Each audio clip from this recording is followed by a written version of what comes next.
President Biden has taken the total opposite position of House Speaker Nancy Pelosi when it comes to deciding how to shrink the $3.5 trillion reconciliation bill. Faced with the prospect of reducing the price tag of their social spending legislation into something Senators Joe Manchin and Kyrsten Sinema can swallow, Democrats have been debating two different approaches.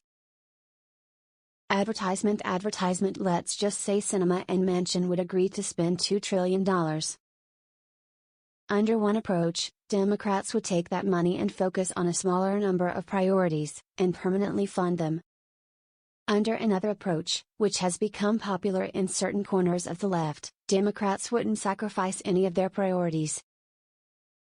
Instead, they would take everything they want to do and fund it for a few years, in hopes that as people become dependent on them, there would be pressure to renew them, even were Republicans to retake power.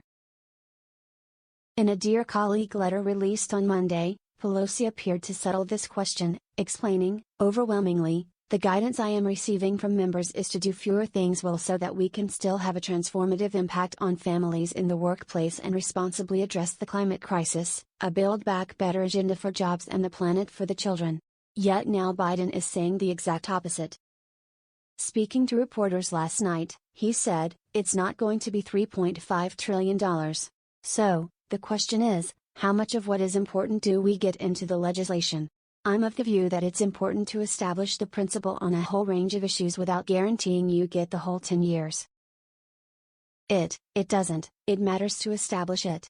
Advertisement for all the talk about the division between moderates and progressives, it turns out that Biden and Pelosi aren't even on the same page.